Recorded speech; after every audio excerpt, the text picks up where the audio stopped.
Texas in the Cotton Bowl does fall to Ohio State 28-14. And first of all, we know that the semifinals were absolutely great between both of the games. And again, we are going to be getting into the both of them, but we will start with our Cotton Bowl reaction. Alan, give me some of your takeaways from Ohio State. Now moving on to the national championship. I mean, look, from my predictions the other night, it pretty much played out how I was going to predict it. I'm sorry I couldn't make the show. Had some That's okay. prior engagements. But the one thing I wanted to hit on the other night was Ohio State ranks first for points against and sixth for points for. Yep. So I'm like, and they're 29th in passing, 52nd in rushing. That's pretty hard to beat. I mean, Texas stacked up pretty evenly with it, but we saw that Ohio State was just one step ahead of Texas everywhere they turned, it seemed like. Right. Ohio State broke out within the first 8.5 minutes with a touchdown.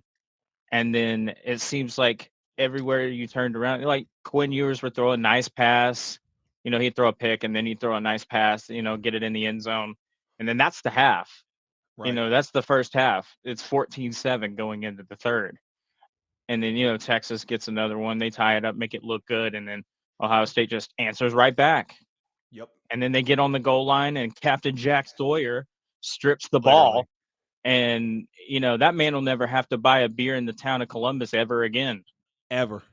He is Ever. a Ohio State legend by now. Yeah. I thought it was going to be really close. I thought it was going to be about 34-31. But A lot of points you anticipated there. yeah, I did. I thought the offense was just going to be flying both ways because they got elite talent on both sides of the ball. Both teams do. Quinn's got an arm. They got some pretty good receivers. But I feel like Ohio State was better in the rushing department because you do have Judkins, you do have Travion Henderson.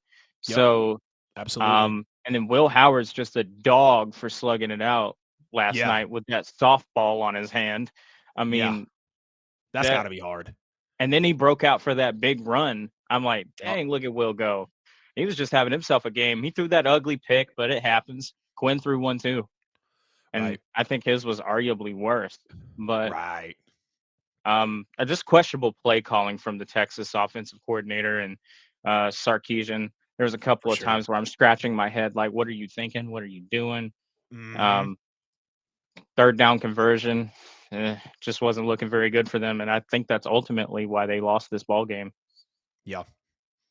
Yeah, it was a tough one for Texas to be able to lose out in, man. You see that they dropped, 28-14, and even you're talking about that Jack Sawyer strip sack, clearly the play of the game. Guys coming in, coming out of this game, 4.5 sacks, a forced fumble, an 83-yard scoop and score, which is the longest in CFP history. And it's just tough for Texas to be able to go out like this, knowing how great the season was. But I said it coming in, if Steve Sarkisian was not willing to get creative with Arch Manning, they weren't going to stand a shot in this game. And the fact that Arch Manning got one snap is an absolute atrocity in relation to that Texas offense. Now, I understand, it's Quinn's offense. We know how religious or not religious. We know how faithful and, loyal that Sarkisian is to Quinn Ewers. But everybody on the show watching, and even you and I, knew that Quinn Ewers was probably not going to be the guy to get Texas over the hump. And if we see Texas back in this position next year, a third straight semifinal with Arch Manning, I'm probably going to put my money on it to win. Now, of course, it's going to depend on who they play. But the fact that it had to be a decoy, a direct snap through the tight end's legs to Arch Manning on the 4th and 1. I don't understand it at all, man. Didn't he get eat up on that play too?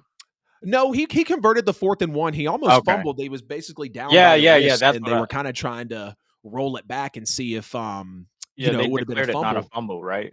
Right. Yeah, absolutely correct. And there was a couple of plays in this game where it's like, when you talk about it's a freaking game of inches, they are not lying. But you look at the beginning of the game, Texas comes out aggressive and they don't convert on that 4th down to open the game. And, I was kind of wondering what the, mindset was behind that. But obviously they're looking to be aggressive, make their statement early on. Ohio State comes into this game outscoring opponents 35-0, now 42-0 in the first quarter. And Texas was the third best in the country, just giving up 1.8 points per game in the first quarter. And we knew that this could be a potential battle of defenses. I had both games in the semifinal being such. Travion Henderson burning Texas on the edges, and Ohio State just gets out to a quick start, like you said, 122 yards, 7 points in the first quarter, and Texas comes out not able to move the ball at all, having 5 rush yards. I really thought Texas could have excuse me, uh, what word am I looking for? Taking advantage. Let me just say that of Silas Right. Bull on the punt from Ohio State early on in the game. I really thought he was going to get around the edge and take it to the house. It was actually the beginning of the second quarter. Of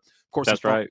Pretty lucky for him to have it bounce right back to him. And then you see Ohio State starting now ramp up the pressure on Texas, bringing the heat early in the second quarter. And it was tough to have Texas lose Matthew Golden in this game as well. Of course, he's able to come back and make some plays and really some clutch moments when it was needed. But his absence was definitely felt in that part of the game. And I thought Texas really could have done a little better at picking up the pressure, actually having a shot in this game at making Will Howard uncomfortable, because it just felt Right. like Will Howard had a lot of time in the pocket. And again, Texas struggling to run the He ball. was They had cool and calm. 2 rushing yards.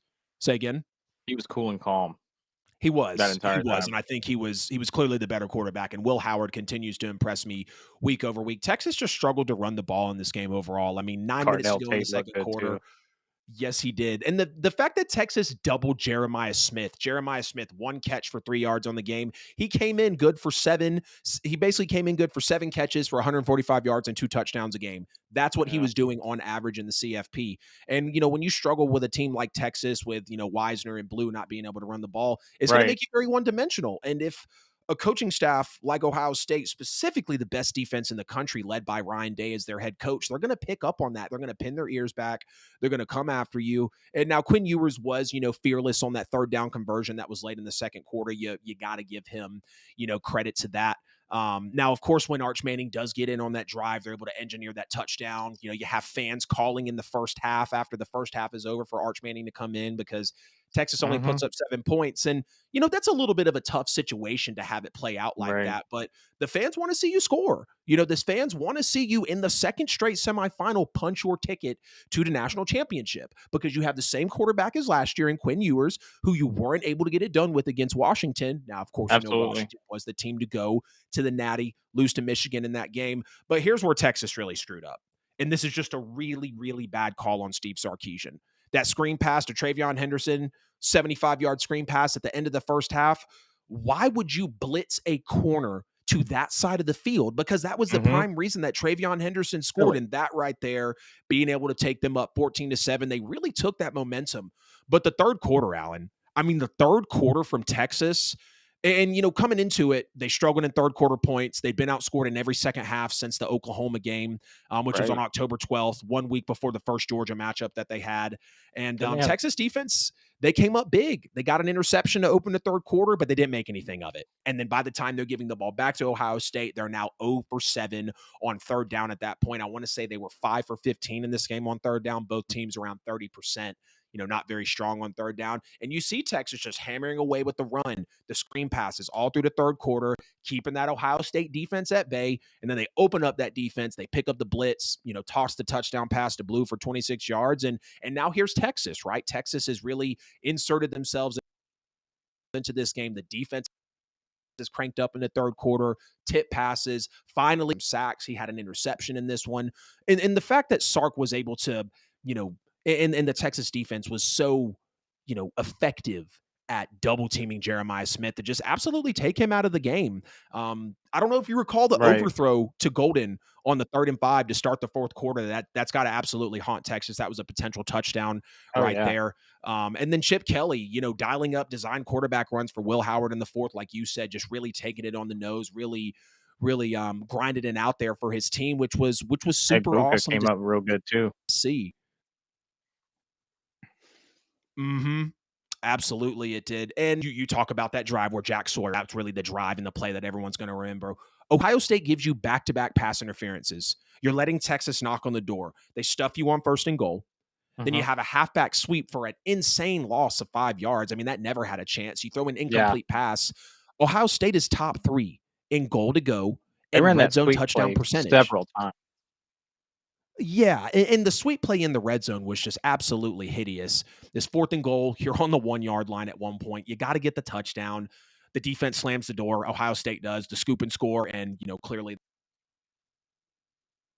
the rest was history. But to see Sarkisian, non-deceptive, no eye candy, no motion, no play action, that doesn't scream the Texas offense that we've seen this year in big moments. And just coaching scared on that drive, it clearly No, showed you that Sarkisian was not willing to rise to the occasion. And I know this was basically a 21-14 game the whole time until Jack Sawyer, gets his way. But it really felt like outside of the third quarter, Allen, and tell me if I'm wrong, Ohio State controlled the majority of this football game. they did. They had them locked in where they wanted them to be. It was just a matter of time before they scored again, and they just so happened to do it through Jack Sawyer. But they Right. felt, like I said originally, they felt in Yeah. control of the ball game the entire time. They were just playing the better football. They had the better plays. Um, and like For you sure. said, Texas was coaching For scared. sure. It was like they had their tail between their legs. I know McConaughey's punching air right now as we speak. Yep. Why didn't they throw Arch Manning in? You know, Yeah. I was waiting on something to get thrown on the Right. field. Hey, Texas fans won't have to worry. Right. Hey, they did was it the Notre Dame game? I think that something got thrown Would on the shock field. me. There was one game this weekend where stuff got where stuff got thrown on the field, and it, as we see Texas this year, all three of their losses, 3 points or less scored by them in all three losses this year.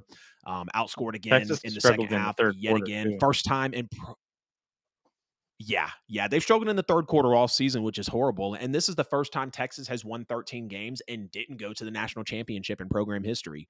You see, Ohio Yep. State still has yet to trail in the postseason. So, just an absolute juggernaut in the Ohio State Buckeyes. What's up, Emory? Man, happy New Year to y'all. Second of all, F. Carson Beck, LOL. We will holler at you. He seemed checked out all year. He wanted a fairy tale story to go to Miami with his girl. That's sweet, but prosperity. I don't think he's an NFL quarterback. So he's getting all cash he can, and he's with I his never girl. thought he Good for was. him. But do y'all really think this will change Miami's chances to win?